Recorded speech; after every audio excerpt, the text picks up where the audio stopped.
आप बरतानिया में आए, मेहनत मजदूरी की घर से, कभी ख्वाब में भी सोचा था कि आप मेंबर ऑफ पार्लियामेंट बनेंगे? कभी नहीं सोचा था कि कभी काउंसलर भी बनूंगा इस मुल्क में। यही मोहम्मद यासीन अगर पाकिस्तान में ही रहते तो आज किसी ऐवान में होते। देखिए मुश्किल है इसलिए कि आपको दौलत चाहिए। पहली बार जब पार्लियामेंट के अंदर दाखिल हुए, एहसास और क्या जज्बात थे? अल्लाह का लाख लाख शुक्र अदा किया। पहला मेंबर ऑफ पार्लियामेंट हूँ बेडफोर्ड का जो अपनी ड्रॉप इन सर्जरीज जो है वो ओपन करता हूँ बगैर अच्छा। उसी पकौड़ों की दुकान से पकौड़े लेकर खाए जहाँ पे बचपन से लेता था। जो BBC न्यूज़ थी मेरी उनके पास पिक्चर नहीं थी। ये कौन है? ये कैसा गोरख धंधा है ये शख्स जो किसी वक्त में टैक्सी चलाया करता था, आज मेंबर ऑफ पार्लियामेंट बन के? आपका रोल मॉडल कौन था सियासत में? मेरे एक साथी बुजुर्ग काउंसलर थे। लोगों से वोट बॉक्स में डलवा के घर जाके सो गए थे, आपको किसी ने कॉल की क्या मेंबर ऑफ पार्लियामेंट बन गए? कैसा सरप्राइज? तो मेरे दोस्तों ने पूछा कि इसका मतलब क्या है। अच्छा। तो मैंने कहा कि इसका मतलब है कि उनमें से मैं एक हूँ। कहते हैं 40 में जागीरदार, सरमायादार, वडेरे, पैसे इन्वॉल्व होते हैं पाकिस्तान के अंदर जब वो टिकट पार्टी का लेते हैं। मैं चाहता हूँ आपकी ज़ुबानी में उन लोगों को बताऊँ कि आपको यहाँ भी पार्टी क्यों और किस वजह से टिकट देती है। उस वक्त जो पॉइंट्स पे अगर जाएं तो मुझे 6000 से आना था। आप भी एक टैक्सी ड्राइवर थे, फख्र करते हैं इस बात? उन्होंने मुझसे पूछा कि what do you do for living, तो मैंने उनको बताया कि अब मैं टैक्सी ड्राइवर। इंसान कितना भी बड़ा बन जाए लेकिन इंसान हकीकत में कुछ भी नहीं है। कितने दोस्त बनाए आपने कश्मीर कास्ट के लिए बाकी MP में से? बेशुमार दोस्त हैं। दोबारा रेफरेंडम होता है तो अब कौम क्या फैसला करेगी, बाहर निकलें या रहें? मेरा ख्याल है अब कौम रहने का फैसला करेगी। क्यों? यासीन साहब जब बतौर मेंबर ऑफ पार्लियामेंट बन के अपने खित्ते में गए, कैसा महसूस किया? बड़ा फख्र महसूस किया जी। वक्त से पहले इलेक्शन होते दिखाई दे रहे हैं आपको?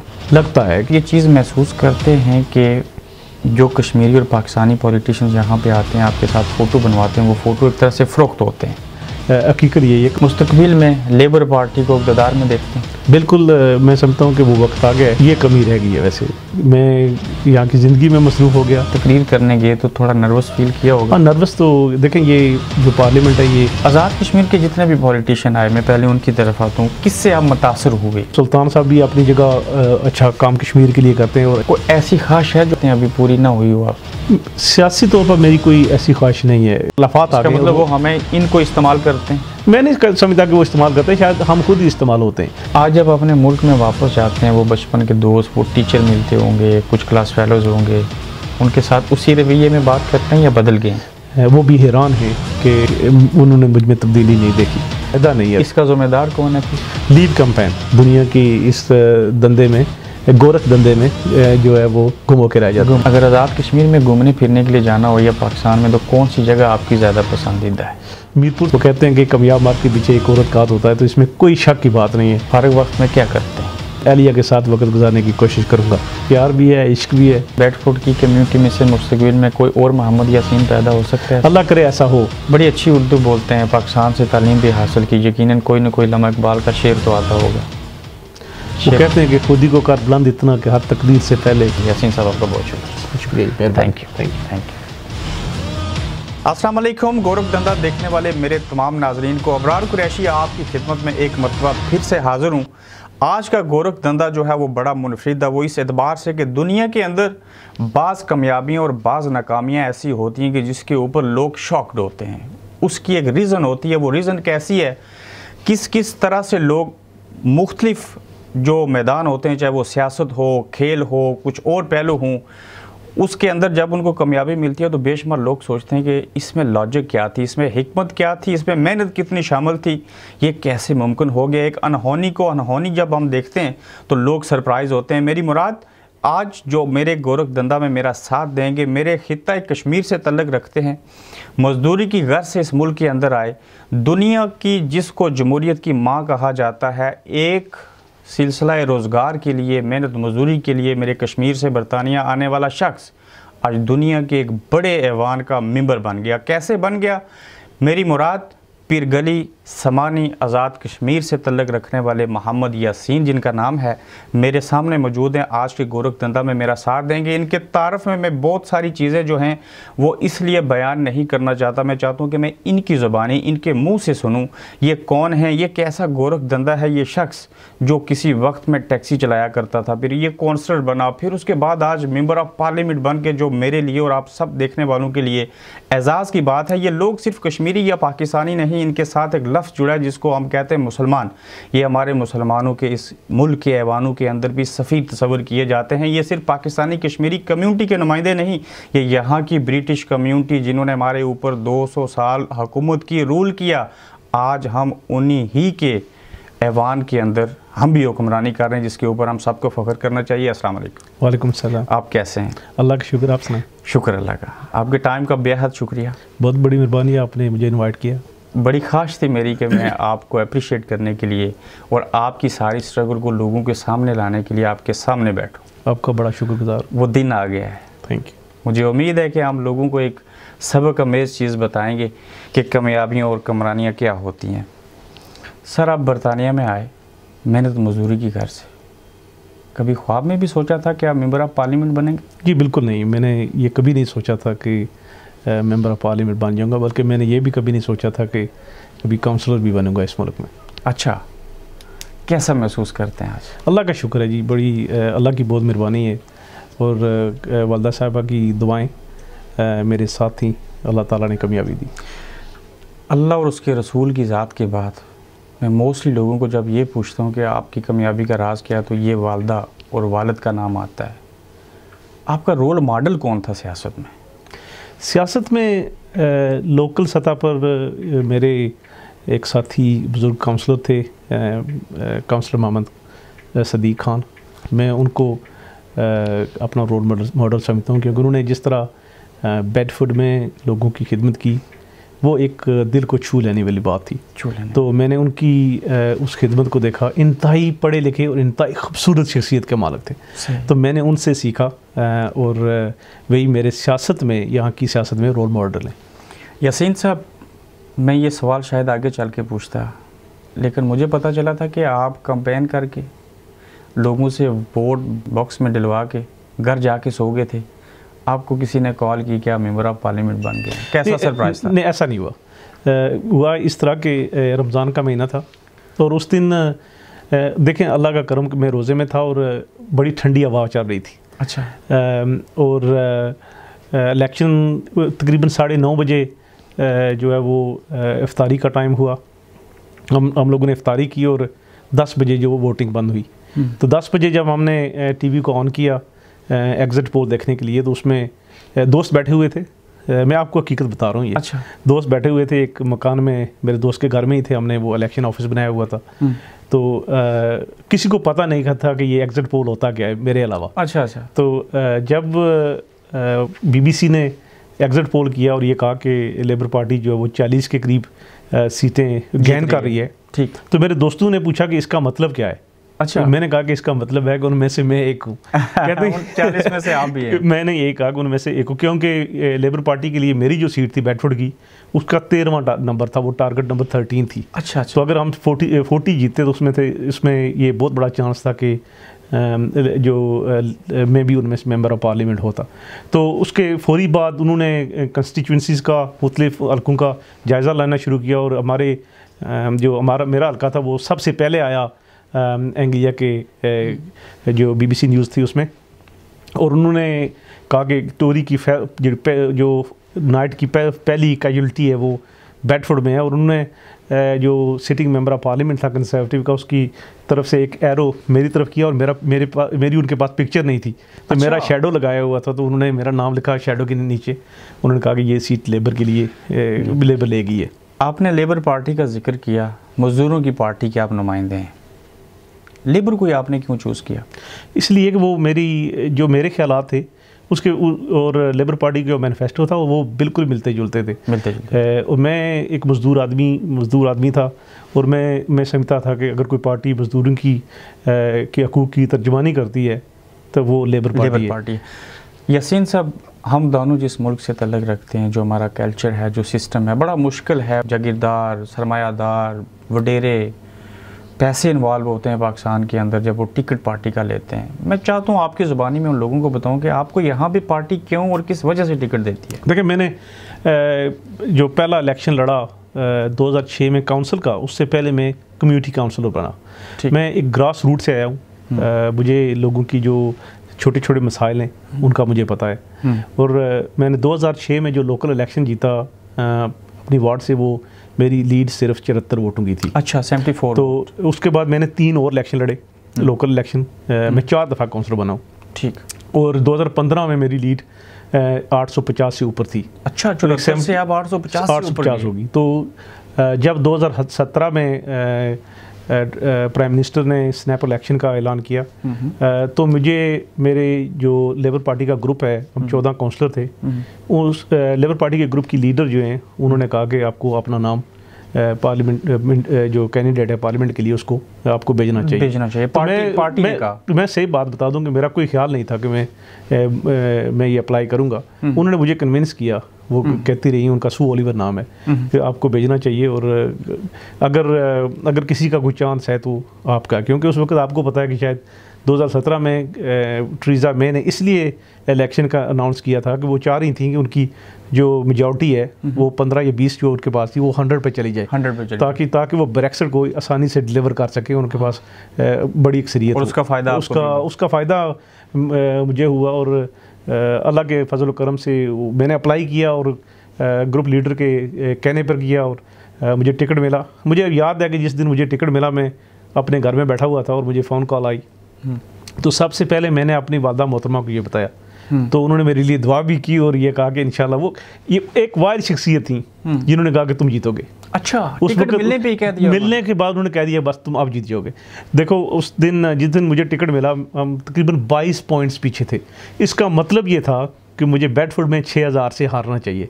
अच्छा, तो लेकिन अल्लाह का फजल कर, रियलिटी थी जी, बिल्कुल रियलिटी। उस वक्त जो पॉइंट्स पे अगर जाएं तो मुझे 6000 से हारना था। तो लेकिन आप मायूस नहीं हुए? नहीं, मायूसी की क्या बात थी, क्योंकि मैं हमेशा पॉजिटिव कंपेन करता हूँ। लोकल इलेक्शंस हूँ या जनरल इलेक्शन हूँ, मैं अपनी मेहनत पूरी करता हूँ, उसके बाद मैं अल्लाह पे छोड़ देता हूँ। सर, पहली बार जब पार्लियामेंट के अंदर दाखिल हुए, क्या एहसास और क्या जज्बात थे? अल्लाह का लाख लाख शुक्र अदा किया। और मैं समझता था कि ये मेरे लिए एक बहुत बड़े एजाज़ की बात थी और पूरी कम्युनिटी के लिए एक बड़े एजाज़ की बात थी कि बेडफोर्ड में बेडफोर्ड का एक ऐसा इलाका है जहाँ पर जो एशियन या एथनिक मिनॉरिटी की वो सिर्फ 15% के करीब लोग रहते हैं। तो उस इलाके से मुझे मेंबर ऑफ पार्लियामेंट चुना गया। काबिले में एक मर्द MP था कंजर्वेटिव पार्टी का, तो मैं उनसे इलेक्शन जीता हूँ। वो 7 साल से इलेक्शन जीते आ रहे थे। 7 साल उनके 7 साल। इससे पहले बेडफोर्ड की तारीख में लेबर का सिर्फ एक ही मेंबर ऑफ पार्लियामेंट रहा है। वो 13 साल के लिए थे, 97 से लेकर 2010 तक। लेकिन उसके बाद हम वो सीट हार गए थे और दोबारा हमने 2017 में वापस ली। आप जिस बेडफोर्ड से रहते हैं, जिस शहर में आबाद है, मैं चाह रहा हूँ कि उसका भी थोड़ा सा टच दिया जाए। हम पाकिस्तान में अक्सर सफ़र करते हैं, सामान की आमदोरफ्त तरसील के लिए भी ट्रक हैं हमारे बड़े जो वहाँ पे चलते हैं, तो उनके ऊपर लिखा होता था सामने पे बेडफोर्ड। हमें तब तो नहीं पता था ये क्या चीज़ है। तो नाजरीन, मैं आपको ये बताना चाहता हूँ कि वो जो बेडफोर्ड नाम था, ये उसी हल्के से इलेक्शन कंटेस्ट करते हैं। और बेडफोर्ड ये जगह का नाम है जहाँ से आपके मुल्क में चलने वाली बसें और ट्रक जो हैं वो इनके शहर में बन के वहाँ पर गए। यासीन साहब, लोग कहते हैं तंजिया तौर पर, चौधरी यासीन साहब हमारे यहाँ से गए, इलेक्शन लड़ रहे हैं, सीनियर मिनिस्टर रहे, अभी अपोजिशन लीडर हैं। लोग अखबारात में बयान देते हैं कि एक टैक्सी ड्राइवर ब्ला ब्ला, ये वो सारी चीज़ें। आप भी एक टैक्सी ड्राइवर थे, फ़ख्र करते हैं इस बात पे? बहुत बड़ा, अल्लाह का बड़ा फजल है। मैं समझता हूँ कि क्योंकि मुझे लोगों के मसाइल का पता है और मैं फ़ख्र महसूस करता हूँ कि मैं टैक्सी ड्राइवर था। और अगर मुझे आइंदा भी ज़रूरत पड़ी तो मुझे इसमें कोई परेशानी की बात नहीं है कि अगर टैक्सी चलाना पड़ी तो मैं अपने आप को प्राउड फील नहीं करता। मैं समझता हूँ कि इंसान को जो अपनी हकीकत है उसको नहीं भूलना चाहिए। और हमारी हकीकत यही है कि हम मिट्टी से बने हुए हैं और सेल्फ मेड लोग हैं। तो हमने एक दिन मिट्टी में जाना, तो फ़ख्र किस बात का? तो ये हमारा ईमान है। और इसी बात को मैं मद्देनज़र रखकर ये समझता हूँ कि इंसान कितना भी बड़ा बन जाए, लेकिन इंसान हकीकत में कुछ भी नहीं है, और आखिर एक दिन ख़ात्मा होना है। तो मैं इस बात को बड़ा अपने जहन में रखता हूँ हमेशा, और कोशिश करता हूँ कि कहीं मेरा सख्त जो सर है वो कहीं ज़्यादा बुलंद ना हो जाए, तो और ऐसा ना हो कि अल्लाह को पसंद ना आए। गुरूर तकब्बर से मैं बचने की पूरी कोशिश करता हूँ। सर मैं शुरू में एक सवाल पूछना भूल गया, पाकिस्तान के पढ़े लिखे गाँव का नाम, किस जगह पे तालीम हासिल की? मैं जो है वो पीरगली के नज़दीक गाइयाँ गाँव है, उसमें पैदा हुआ। इब्तदाई तालीम मैंने जो है वो लोकल स्कूल, मिडिल स्कूल गाइयाँ से हासिल की, और फिर तकरीबन 2-2.5 मील का सफ़र हाई स्कूल पूना में मैं जाता रहा। वहाँ से मैंने मैट्रिक किया, और डिग्री कॉलेज मीरपुर में भी मैंने तालीम हासिल की, और 92 के बाद मैं यहाँ पे आ गया। 3 साल 3 मरतबा कौंसल बने, बल्कि आपके बागोल 4 मरतबा। जब पहली बार पार्लियामेंट के अंदर सैकड़ों मेंबरान पार्लियामेंटेरियन के सामने, पूरे मुल्क के सामने, जिसको मीडिया भी कवर करता है, तकरीर करने गए तो थोड़ा नर्वस फील किया होगा? हाँ, नर्वस तो देखें, ये जो पार्लियामेंट है ये जमहूरियत की सबसे बड़ी जमहूरियत की, बल्कि जमहूरियत की इसको मांग कहते हैं, उसकी वो पार्लियामेंट है, और वहाँ पे प्रेशर तो होता है। आप पहली तकरीर करें या 10वीं या 50वीं, प्रेशर तो हमेशा ही रहता है, और आपको फैक्ट और फिगर के साथ बात करनी पड़ती है, और फुल रिसर्च के साथ, जहाँ पर गलती की कोई गुंजाइश नहीं है। तो जब भी आप वहाँ पे बोलेंगे या क्वेश्चन करेंगे या स्पीच करेंगे, प्रेशर तो होगा। प्रेशर होगा। आप जिस खित्ते से तल्लक रखते हैं बतौर कश्मीरी, आपके ऊपर और भी बेशुमार फ़राइज़ हैं, जिनमें एक मसला कश्मीर भी है। आप यहाँ की लोकल कम्युनिटी के नुमाइंदे भी हैं, वो ज़िम्मेदारियाँ भी हैं, कश्मीरी पाकिस्तानी पॉलिटिशियंस आते हैं, उनको भी मिलते हैं। यासीन साहब, आप ये चीज़ महसूस करते हैं कि जो कश्मीरी और पाकिस्तानी पॉलिटिशियंस यहाँ पे आते हैं, आपके साथ फ़ोटो बनवाते हैं, वो फ़ोटो एक तरह से फ़रोख्त होते हैं, उनका हकीकत में वो रोल नहीं होता जो काम आप इस यहाँ पे रह के कर सकते हैं? उनका यहाँ पे आना, आपसे मिलना, सारी चीज़ें करना, कभी आपने उनको कोई इस्लाह व हवाल के लिए, जो नाकाबिल इस्लाह लोग हैं, को मशवरे भी देते हैं उनको? देखिए, वो पढ़े लिखे लोग हैं, और वो जानते हैं कि मसला कश्मीर क्या है, उन्हें हमारे मशवरों की शायद ज़रूरत भी नहीं है। कोशिश करते हैं कि हम उनको उनकी मदद कर सकें। जब वो पार्लियामेंट हाउस में आएँ, उनकी मुलाकात करवाएं यहाँ के पार्लियामेंटेरियन के साथ, ताकि यहाँ के पार्लियामेंटेरियंस को मसला कश्मीर को समझने में मदद मिल सके। और हमारे ज़्यादातर जो पॉलिटिशियन आते हैं, अल्लाह उनका भला करे, वो ट्राई करते हैं कि मसला कश्मीर को यहाँ पे उजागर किया जा सके, यहाँ के पार्लियामेंटेरियन से बात की जा सके। फ़ोटो भी साथ होते हैं, लेकिन हकीकत यही है कि उन लोगों के दिल में भी कश्मीरियों के लिए दर्द है। तो मैं ये बात हमेशा ये कोशिश करता हूँ, क्योंकि मैं बेसिकली बाय बर्थ कश्मीरी हूँ, तो ये मसला कश्मीर की यहाँ भी बात हो, वहाँ पर हालात को मद्देनज़र रखकर, और जो हालात कश्मीर के अंदर इस वक्त जा रहे हैं उनको मद्देनज़र रखकर बात करूं, और कश्मीरियों की आवाज़ को यहाँ के वानों में और दुनिया के वानों में पहुँचाने की कोशिश करूं। कश्मीर एक बड़ा गंभीर मसला बना हुआ है। कश्मीरियों की मदद के लिए दूसरे मुल्क आगे नहीं आ रहे, शायद डिप्लोमेसी का भी मसला है, और कश्मीरियों की बात जो है वो बहुत कम सुनी जा रही है दूसरे इश्यूज़ के मुकाबले में। तो ये एक मैं समझता हूँ कि हमारे लिए परेशानी की भी बात भी है, और कश्मीरियों की बदकिस्मती भी है कि उनकी बात को उस तरह से समझा नहीं जा रहा, क्योंकि आज की दुनिया जो है वो मफाद की दुनिया है। लोग अपने मफादात को देखते हैं, दूसरे ममालिक अपने बिज़नेस के मफादात को देखते हैं, कंट्री टू कंट्री भी देखते हैं, और जो उनके अपने ज़ाती तल्कात भी और तिजारती तल्कात को भी बड़े वो उसको आम समझते हैं। और यहाँ भी किसी बाज़ इलाकों में जब वो ह्यूमन राइट्स की वायलेशन होती है तो उस पर वो खामोश हो जाते हैं, क्योंकि उनके अपने मफादात होते हैं। आज़ाद कश्मीर के जितने भी पॉलिटिशियन आए, मैं पहले उनकी तरफ आता हूँ, किससे आप मुतासर हुए? देखिए, तकरीबन सारे ही अच्छे हैं जी। मैं आपको किसी एक का नाम लेना तो ज़्यादती होगी। बैरिस्टर सुल्तान साहब भी अपनी जगह अच्छा काम कश्मीर के लिए करते हैं और अच्छी आवाज़ उठाते हैं, और उनकी इंग्लिश पर अबूर हासिल है उनको, और अच्छी बात करते हैं। सरदार अतीक साहब भी आते हैं, फ़ारूक हैदर साहब भी। लेकिन सदर आज़ाद कश्मीर जो हैं वो अच्छे तरीके से मसला कश्मीर को पार्लियामेंटेरियंस के सामने बयान करते हैं। तो अगर मुझे चूज़ करना पड़ जाए तो मैं समझता हूँ कि बैरिस्टर सुल्तान और सदर आज़ाद कश्मीर जो है ये बेहतर तरीके से मसला कश्मीर को बयान करते हैं। यासीन साहब, जब बतौर मेंबर ऑफ पार्लियामेंट बन के अपने खित्ते में गए, कैसा महसूस किया? बड़ा फ़ख्र महसूस किया जी। वहाँ के लोगों ने जिस तरह मेरा इस्तेमाल किया वो मुझे सारी ज़िंदगी याद रहेगा। एक बहुत बड़ा जो जम गफ़ीर वो उमड़ आया, सख्त गर्मी में लोगों ने मेरा ज़बरदस्त इस्तेमाल किया।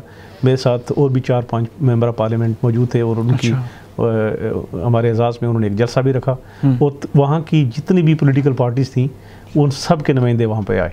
तो उन्होंने अपने सियासी इख्तलाफात को बुला दिया और इस बात को याद रखा कि उनके इलाके का एक बंदा मेंबर ऑफ पार्लियामेंट बनाए और उन्होंने भरपूर तरीके से इस बात को सेलिब्रेट किया। मुझे याद है कि जब आप अनाउंस हुए कि आप जीत के इलेक्शन मेंबर ऑफ पार्लियामेंट बन के, तो वहाँ पे ज़रा इंग्लिश मीडिया भी आया, तो आपसे पूछा गया कि आपका आप जॉब क्या करते हैं, वो सारी चीज़ें क्या हैं, तो आपने उनको जब अपना टाइटल वो सारी चीज़ बताई तो वो सरप्राइज़ हो गए। ऐसा ही था? बिल्कुल ऐसे ही था, क्योंकि जब मुझे इलेक्शन जीतने के बाद सारा मीडिया इकट्ठा हो गया और मैं आपको ये बात बताऊँ कि मेरे साथ मेरी वालदा साहिबा खड़ी थी, मेरी अलिया भी एक साथ खड़ी थी और उन्होंने मुझसे पूछा कि what do you do for living, तो मैंने उनको बताया कि अब मैं टैक्सी ड्राइवर तो वो ज़रा सरप्राइज़ हुए और उन्होंने दोबारा यही क्वेश्चन किया। तो मैंने उनको दोबारा ही बताया और मैंने ये कहा कि लेबर पार्टी की यही खूबी है कि वो वर्किंग क्लास कम्यूनिटी से मेंबर ऑफ पार्लियामेंट चुनते हैं। जब आप पहली बार मेंबर ऑफ पार्लियामेंट बनते हैं तो ये जो ऐवान है उस वो को आपको तरबियत भी देता है कि आपने क्या क्या चीज़ें करनी है, या आपके लिए आसानी का बायस होता है वो सारा कुछ टेक ओवर करना? ये एक मुश्किल काम है वैसे, क्योंकि मैं आपको बताऊं कि फ्राइडे की सुबह को मेरा इलेक्शन अनाउंस हुआ और मंडे उन लोगों ने हमें बुलाया कि आप पार्लियामेंट में आ जाएं। तो सबसे पहले मैं पार्लियामेंट के अंदर दाखिल हुआ, उन्होंने मुझे पास वो सिक्योरिटी का पास दिया और आईपैड दिया और उसमें उन्होंने मुझे जो ईमेल एड्रेस है वो दिया और पासवर्ड। उन्होंने कहा कि जब आपको मौका मिले तो इसको खोल लें। तो मैंने जब लॉगिन किया तो 450 ईमेल्स मौजूद थी और लोगों ने अपने मसाइल बयान किए हुए थे पहली बार ही जब लॉगिन किया 2-3 दिनों के अंदर ही। तो नए एमपीज़ के लिए ये बड़ा मसला होता है क्योंकि उनके पास उस वक्त तक स्टाफ नहीं होता, ऑफिस भी नहीं होता और लोगों को नई उम्मीदें पैदा होती हैं कि नया मेंबर ऑफ पार्लियामेंट आया और उनकी हेल्प करेगा। तो वो बैकलॉग जो है वो महीनों तक चलता है। तो मैं थोड़ा सा लकी था कि मुझे हेल्प मिली अपने कोलीग्स काउंसलर्स की तरफ से और मेरे लिए वो इतना बड़ा मसला नहीं बना जितना दूसरे नए एमपीज़ के लिए होता है। यासीन साहब, मैं अपने नाजरीन को ये भी बताना चाहता हूँ आपकी ज़ुबानी कि ये जो मेंबर ऑफ पार्लियामेंट एक होता है, जब आप पार्लियामेंट में जाते हैं तो उसका रोल क्या होता है, वो करता क्या है? लेजिस्लेटिव जॉब होती है। मेंबर ऑफ पार्लियामेंट जो है वो कानून बनाते हैं, कानून की तब्दीली करते हैं और जहाँ भी ज़रूरत पड़े वहाँ पर वो लेजिस्लेशन को चेंज करते हैं। इलाके के मसाइल जो जिस कॉन्स्टिट्यूंसी से आप हैं उसको भी रेज़ करते हैं, उसको भी रेगुलर बेसिस पे रेज़ करते हैं। और हमारे कुछ लोगों में ये शायद गलतफहमी होती है कि ये सोचते हैं कि अगर कोई बंदा मेंबर ऑफ पार्लियामेंट बन जाए तो उसके पास लोकल इशू की ज़्यादा पावर हो जाती है। हालांकि यहाँ पर 2 सिस्टम है, लोकल गवर्नमेंट का सिस्टम है और पार्लियामेंट्री सिस्टम। हाँ, वो डिवाइड है, बिल्कुल डिवाइड है। और आप उसमें जो मेंबर ऑफ पार्लियामेंट है वो लोकल गवर्नमेंट के जो काम है उसमें वो पावर नहीं उसके पास होती जितनी काउंसिलर्स के पास होती है। अच्छा। तो हमारे लोग ये सोचते हैं कि क्योंकि ये एमपी बन गया है इसको ये रोड भी पक्की करवा देगा, गली भी पक्की हो जाएगी, ये भी हो जाएगा, लेकिन वो काउंसिलर्स का काम, लोकल काउंसिलर्स का काम है। तो ये डिफरेंस होता है। तो मेंबर ऑफ पार्लियामेंट की हैसियत से लोगों के मसाइल यहाँ पे लोकल भी होते हैं, इसके अलावा पार्लियामेंट भी मिल जाते हैं। तो आपको सबको वो आपको लेकर चलना पड़ता है। तो एक जो है मुश्किल काम भी है, इतना आसान काम नहीं है। आपको क्या लगता है इस वक्त तक आपको तकरीबन 2 साल से ज़ायद का अरसा हो चुका है, आप लोगों की उम्मीदों के ऊपर पूरा उतर रहे हैं? मुझे पूरी उम्मीद है कि लोग मुझसे मुतमिन होंगे क्योंकि मैं कोशिश करता हूँ कि लोगों के मसाइल को तरजीह बुनियादों पर हल करूँ। मैं आपको मिसाल दे दूँ कि मैंने तकरीबन 30,000 से ऊपर लोगों के घरों में जाकर उनसे मुलाकातें की हैं। 30,000 से ज़्यादा मैं अपनी टीम को साथ लेके जाता हूँ। और इसके अलावा मैं पहला मेंबर ऑफ पार्लियामेंट हूँ बेडफोर्ड का जो अपनी ड्रॉप इन सर्जरीज जो हैं वो ओपन करता हूँ बगैर अपॉइंटमेंट के। मैं टेस्कोस में भी करता हूँ, सैन्सबरी में भी, मॉरिसन में भी और टाउन सेंटर में भी, जहाँ पर लोग बगैर किसी अपॉइंटमेंट के मुझसे मिल सकते हैं। मैं अपना केस वर्कर साथ लेकर जाता हूँ, वो अपना लैपटॉप साथ लेकर जाते हैं और वहाँ पर उनको लोगों के मसाइल सुनते हैं।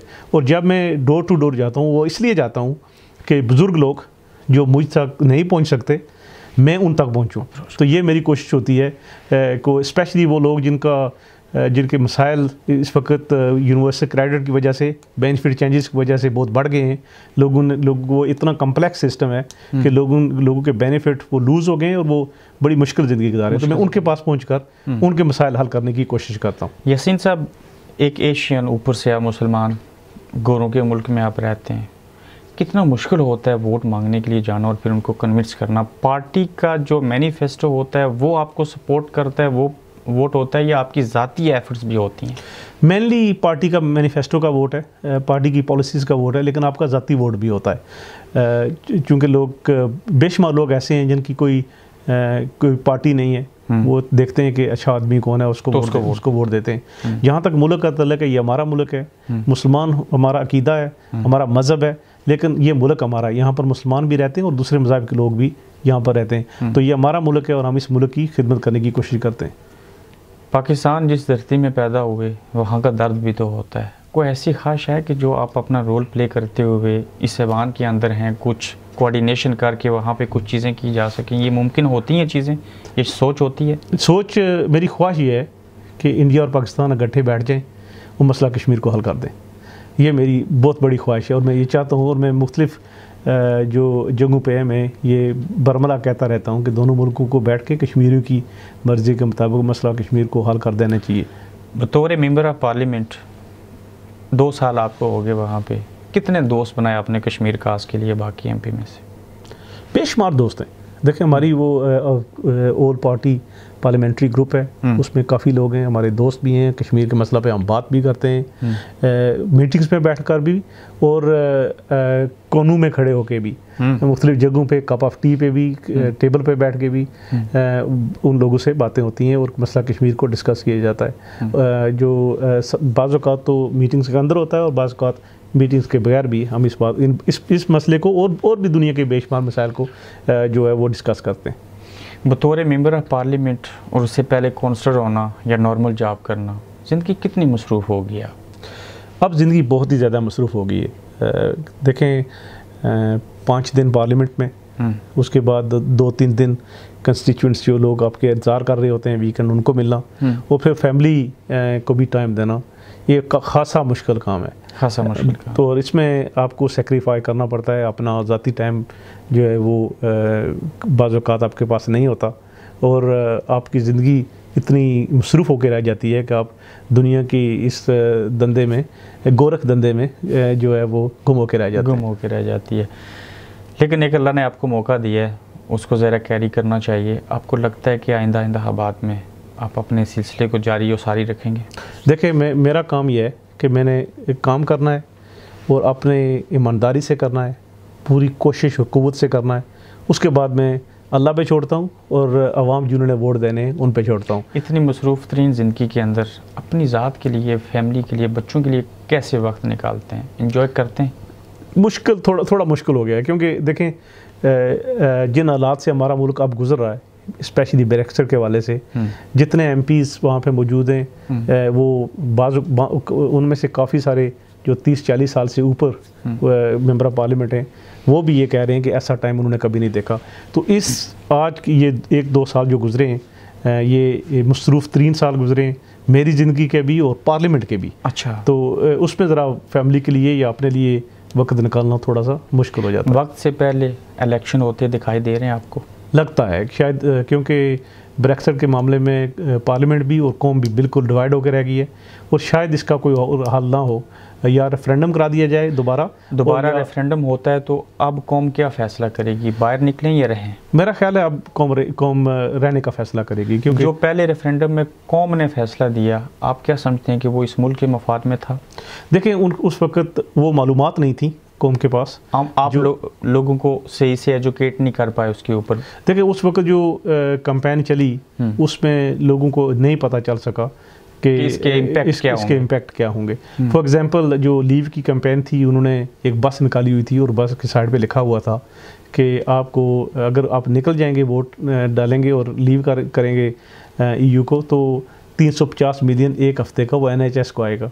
इसमें कोई भी हकीकत नहीं थी, वो 350 था ही नहीं, बल्कि हकीकत ये है कि जब हम यूरोपियन यूनियन को छोड़ेंगे उसके बाद हमें नुकसान होगा, उसका फ़ायदा नहीं है। इसका ज़िम्मेदार कौन है फिर? लीव कैंपेन, और उसमें जितने भी लीव कैंपेन के लीडर थे वो इस बात के ज़िम्मेदार हैं। मुस्तकबिल में लेबर पार्टी को इक़्तिदार में देखते हैं? बिल्कुल, मैं समझता हूँ कि वो वक्त आ गया है कि लेबर पार्टी इक़्तिदार में आएगी, क्योंकि कंजर्वेटिव के अंदर पिछले 10 सालों में ऑस्टेरिटी के नाम पर जो कट्स बैक्स हुई हैं उसमें तकरीबन तमाम की तमाम सर्विसेज इस मुल्क में सफ़र कर रही है। आप NHS से लेकर ट्रांसपोर्ट देख लें, एजुकेशन देख लें, या लोकल सर्विसेज, वो सब भी सफ़र कर रही हैं। और कट्स की वजह से जहाँ पर वर्कर्स को निकाल दिया गया है, वहाँ NHS के अंदर नर्सिस की शदीद कमी है, डॉक्टर्स नहीं है, और मिडवाइफ्स की भी बड़ी सख्त कमी है। और इस वजह से लोग जो हैं वो सफ़र कर रहे हैं। टीचर्स जो हैं उनको पे राइज नहीं मिली, जो नर्सिस हैं उनको अरसे से पे राइज नहीं मिली। उस पे राइज ना मिलने की वजह से ये लोग जो हमारी इस सोसाइटी का एक बड़ा ज़बरदस्त हिस्सा है और बहुत अहम हिस्सा है, वो प्रोफेशन को छोड़ रहे हैं। और हमारे पास वैकेंसीज़ हैं, हम उनको फिल नहीं कर रहे, और इस वजह से आवाम को मुश्किलात पैदा हो रही हैं। अब तक इतने 2 अरसा के सालों में वो आपकी एक ऐसी तकरीर कौन सी है जो आपको ज़्यादा अच्छी लगी कि ये मैंने अच्छा प्रेजेंट किया अपने लोगों को? इसमें देखें, हाल ही में एक जब वज़ीर ख़ारजा पाकिस्तान के यहाँ पे आए, तो उसमें तकरीबन 30 के करीब मेंबर ऑफ़ पार्लियामेंट मौजूद थे, और उसमें मुझे कश्मीर पे बोलने का मौका मिला। तो मैंने जो 2 या 3 मिनट का मुझे मौका दिया गया, मैं समझता हूँ कि मैंने कोशिश की कि उसमें मसला कश्मीर को जो मैं समझता हूँ कि मेरे नज़दीक उसको बयान किया जाए, और मैंने खुल के उस बात को बयान किया। यही मोहम्मद यासीन अगर पाकिस्तान में ही रहते तो आज किसी ऐवान में होते? देखिए, मुश्किल है, इसलिए कि वहाँ पर एक तो आपको दौलत चाहिए इलेक्शन में आगे आने के लिए, और आपका ख़ानदानी जो बैकग्राउंड है वो भी सियासी होना चाहिए। तो ये दोनों चीज़ें मेरे पास नहीं थी, तो इसलिए मैं समझता हूँ, इस बुनियाद पर मैं समझता हूँ कि ये शायद मेरे लिए नामुमकिन होता।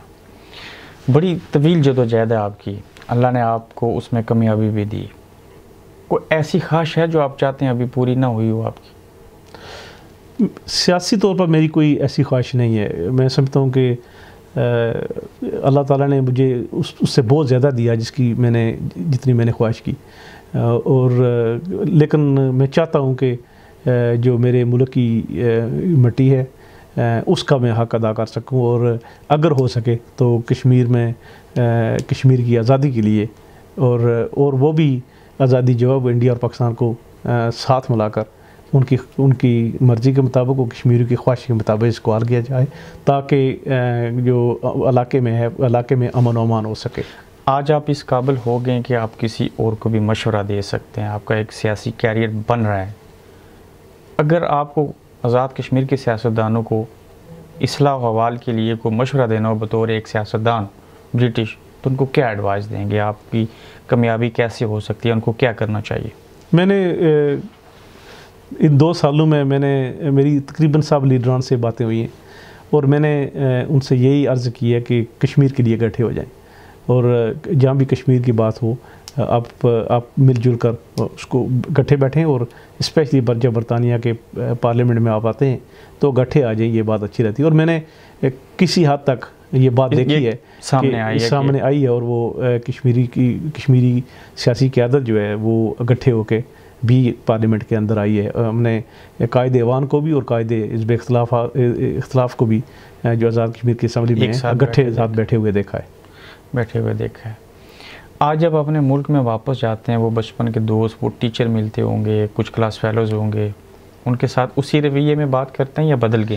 देखिए, मैं कोशिश करता हूँ कि पहले से ज़्यादा हम्बल तरीके से उनसे बात हो, और मेरे जो साथी हैं वो भी हैरान हैं कि उन्होंने मुझ में तब्दीली नहीं देखी। मैं बड़ा फ़ख्र महसूस करता हूँ। मैंने आज भी उसी चाय की दुकान पे बैठकर चाय पी है जहाँ मैं बचपन में पीता था, उसी पकौड़ों की दुकान से पकौड़े लेकर खाए जहाँ पे बचपन से लेता था। और मैंने कोशिश की कि मेरे जो असातिज़ा थे उनको ढूंढ के उनसे मुलाकात की जाए। की आपने? मैंने की है, और स्पेशली मेरे उस्ताद से बशीर साहब वो मुझे इंग्लिश पढ़ाते थे हाई स्कूल। मैंने उनसे बात की और हमारे स्कूल के जो हेडमास्टर थे चौधरी गुलाम हुसैन साहब, मेरी उनके साथ टेलीफोन पे बात हुई है जो मैं पाकिस्तान में था। मैं उनसे मुलाकात नहीं कर सका और अगर आइंदा मौका मिला तो इंशाल्लाह पूरी कोशिश करूँगा। आज 2 ज़बानों के ऊपर अबूर रखते हैं, उर्दू भी बड़ी अच्छी बोलते हैं, इंग्लिश भी आप बोल रहे हैं। ये जो उर्दू आप बोल रहे हैं ये आपके बच्चे भी बोलते हैं?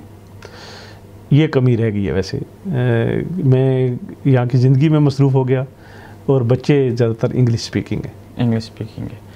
अगर आज़ाद कश्मीर में घूमने फिरने के लिए जाना हो या पाकिस्तान में, तो कौन सी जगह आपकी ज़्यादा पसंदीदा है? मीरपुर से मुझे प्यार भी है, इश्क भी है। मीरपुर में मैंने एक बड़ी ज़िंदगी का बड़ा हिस्सा गुजारा है, तो मैं ज़्यादातर मीरपुर में ही रहता हूँ। मीरपुर में रहते हैं। अगर वक्त मिले तो फ़ारग वक्त में क्या करते हैं? अगर मुझे वक्त मिले तो मैं एहलिया के साथ वक्त गुजारने की कोशिश करूँगा, क्योंकि सियासत में वो सबसे ज़्यादा सफ़र हुई है और उसने एक जुआ मर्दी से, मैं आपको बताऊं कि उसने बच्चों की परवरिश भी की है और बच्चों को स्कूल से लेकर मस्जिद तक और उसके बाद शॉपिंग करना और उनके लिए यूनिफॉर्म लेना, ये सब उसकी ड्यूटी थी। और उसकी सेहत भी इतनी अच्छी नहीं है और उसने इसके बावजूद जो है वो साथ दिया, इतना ज़बरदस्त साथ दिया है। ऑनेस्टली मैं आपको बता दूं कि वो कहते हैं कि कामयाब मर्द के पीछे एक औरत का हाथ होता है, तो इसमें कोई शक की बात नहीं है। उसने बहुत कुर्बानी, हमारी भाभी का हाथ। बिल्कुल सही। That's good. सर म्यूज़िक वगैरह भी सुनते हैं, शेर व शायरी, किताब वगैरह पढ़ते हैं? अरसा हुआ जो है ये मौका नहीं मिला। पहले मैं बहुत ज़्यादा पढ़ता था, तो जब से ये इंटरनेट आया है फिर वो ज़रा थोड़ी सी चेंजिंग आ गई है। पहले मैं बुक्स बहुत ज़्यादा पढ़ता था। सोशल मीडिया भी एक अपने आप में एक बड़ी दुनिया है, उसके ऊपर भी एक्टिव रहते हैं, लोगों के साथ इंटरेक्शन वगैरह होती हैं। वो मैं चाहता हूँ कि इसको पॉजिटिवली इस्तेमाल किया जाए। सोशल मीडिया एक अच्छी चीज़ भी है और ये आपके लिए मुश्किल भी पैदा कर सकती है। तो मैं हमेशा ये कोशिश करता रहा हूँ कि सोशल मीडिया के ज़रिए को अच्छा एक और मुस्बत पैगाम दिया जाए। सोशल मीडिया एक आज की ज़िंदगी का एक अहम हिस्सा बन गया है और लोग उसको बेतहाशा इस्तेमाल करते हैं और उसमें गुम होकर रह जाते हैं। मेरे ख्याल में एक लिमिट होनी चाहिए और उसमें बेतहाशा इस्तेमाल जो है वो भी अच्छी बात नहीं है। सर जो आगाज़ आपने अपने घराने से सियासत का किया है, अपना जनशीन पैदा करेंगे कोई? मैं इसमें बिलीव नहीं करता। मैं समझता हूँ कि फैमिली में से नहीं होना चाहिए। मैं कोशिश करता हूँ कि अगर कोई बंदा इसमें जेन्युइनली इंटरेस्टेड है तो मैं उसकी हेल्प करने के लिए तैयार हूँ। लेकिन अगर आप ये समझते हैं कि मैं फैमिली से अपने किसी आदमी को तैयार करूँगा तो इसके लिए मैं तैयार नहीं। और मेरे बच्चे भी शायद इसमें नहीं आएंगे कि उन्होंने मुझे, बच्चे सियासत में नहीं आएंगे? बच्चे नहीं आएंगे इसलिए कि उन्होंने मुझे देखा है कि मैंने जो नशेब व फराज से गुजरा हूँ, उन्होंने देखा बड़े कठिन रायल होते हैं। बच्चे पार्लियामेंट में आपके साथ गए? बच्चों ने पार्लियामेंट को देखा है, वो आते रहे और बाज़ औक़ात वो जो है वो सेशन की कार्रवाई भी देखते हैं। मेरा छोटा बेटा है, वो समझता है कि अगर वो पार्लियामेंट में मेरे साथ आएगा तो ये उसके लिए एम्बैरसिंग है। अच्छा। तो वो समझता है कि वो आने से थोड़ा सा झिझक आता है, लेकिन बाकी बच्चे जो हैं वो आते रहते हैं। क्या हमारी इस बेडफोर्ड की कम्युनिटी में से मुस्तकबिल में कोई और मोहम्मद यासीन पैदा हो सकता है? अल्लाह करे ऐसा हो। हमें पॉजिटिवली देखना चाहिए और अल्लाह करे कि आइंदा भी हमारी कम्युनिटी से कोई बंदा ऐसा आगे आए जो यहाँ बेडफोर्ड की कम्युनिटी और कंस्टिट्यूंसी को लीड कर सके। हमारी कश्मीरी कम्युनिटी की मैं बात करूँगा, जितनी भी हमारी पॉलिटिकल पार्टीज़ हैं सबकी यहाँ पे ब्रांचेज़ हैं। हमारे 95% लोग जो ओवरसीज़ चौथी नस्ल है, हमारी चौथी तो नहीं कहूँगा, 3 नस्लें वो उस पॉलिटिक्स के साथ जुड़ी हैं, वहाँ के पॉलिटिकल सिस्टम का, जिसका उनको फ़ायदा भी नहीं है। क्या ऐसा आपको लगता है कि आप जो यहाँ की लोकल पॉलिटिक्स है उसमें लोगों को इनकरेज कर रहे हैं, वो लोग यहाँ की पॉलिटिक्स में आएंगे मज़ीद? मैं जो आपने दो क्वेश्चन किए, आप पहला क्वेश्चन ये है कि जो कश्मीरी या पाकिस्तानी जो सियासी जमातें हैं उनकी यहाँ पर जो ब्रांच है, मैं इसके कम्प्लीटली मुखालिफ हूँ। मैं समझता हूँ कि वो हमें यहाँ नहीं होनी चाहिए। वो हमें डिवाइड करते हैं यहाँ पे। वो उसकी वजह से यहाँ पर ग्रुप बन गए हैं, लोगों के अपने तकसीम हो गए और उसमें अख्तलाफात आ गए। मतलब वो हमें इनको इस्तेमाल करते हैं? मैं नहीं समझता कि वो इस्तेमाल करते हैं, शायद हम खुद ही इस्तेमाल होते हैं। लेकिन वो उसकी वजह से वो हमारे अख्तलाफात यहाँ पर बनते हैं और बाज़ औक़ात वो बड़े दूर तक चले जाते हैं। तो मैं इसके बिल्कुल ही ख़िलाफ़ हूँ कि वहाँ की जो सियासी जमातें उनकी यहाँ पर ब्रांचेस नहीं होनी चाहिए। लेकिन यहाँ की जो पॉलिटिक्स है उसमें यंगस्टर्स को ज़रूर आना चाहिए, उसमें हिस्सा लेना चाहिए और गोरों की तर्ज की सियासत करनी चाहिए। पाकिस्तान की सियासत को यहाँ पर ना लाएं तो अच्छा है, क्योंकि हमने देखा है कई शहरों में जो पाकिस्तान की तर्ज की सियासत की गई और वो यहाँ की जो रवायती सियासत थी वो पीछे रह गई और उसका हमारी कम्यूनिटी को भी और यहाँ की लोकल कम्यूनिटी को भी नुकसान हुआ है। बड़ी अच्छी उर्दू बोलते हैं, पाकिस्तान से तालीम भी हासिल की, यकीनन कोई ना कोई अल्लामा इकबाल का शेर तो आता होगा। वो कहते हैं कि खुद ही को कर बुलंद इतना कि हर तकदीर से पहले खुदा खुद बंदे से पूछे बता तेरी रज़ा क्या है। नाज़रीन, ये थे मोहम्मद यासीन। काफ़ी अरसे से सोच रहा था कि इनके साथ नशिस्त हो, चूँकि ये इस ब्रिटिश पार्लियामेंट का हिस्सा हैं, यहाँ की सियासत करते हैं। यहाँ पे ना तो कोई करप्शन कर सकता है, ना ही करने दी जा सकती है, चूँकि सीधा सीधा यहाँ पे हर जुर्म की सज़ा मिलती है। तो लिहाजा इनके साथ हम इनकी फीलिंग्स को ही सामने लेके आ सकते हैं। पाकिस्तानी या कश्मीरी सियासतदान हों तो उनके सामने तो हम बेशुमार उनका एहतसाब भी करते हैं, उनके ऊपर इल्ज़ामात भी होते हैं। ये पाक साफ़ गो लोग हैं। इनके सामने बैठने का मकसद यही था कि आपको बताऊं कि किस तरह से ये लोग यहाँ तक पहुँचे और मैंने इनकी बातों से जो सियाक व सबाक हासिल किए हैं। दुआएं और मेहनत अपनी जगह, सबसे बड़ा एलिमेंट आपकी नीयत साफ़ होनी चाहिए, आपके इरादे अच्छे होने चाहिए, आप फेयर होने चाहिए। उसका फल ये वाहिद मुल्क है, आप जहाँ पे जो भी मेहनत करेंगे उसका फल आपको मिलेगा। लोग अप्रिशिएट करेंगे, लोग आपको याद रखेंगे, लेकिन पहली शर्त ये है कि उसमें मेहनत का अमल शामिल होना चाहिए, आपकी नीयत ठीक होनी चाहिए, फिर आपको अल्लाह की ज़ात कामयाबियों से भी इम्कनात करती है। यासीन साहब, आपका बहुत शुक्रिया। Thank you.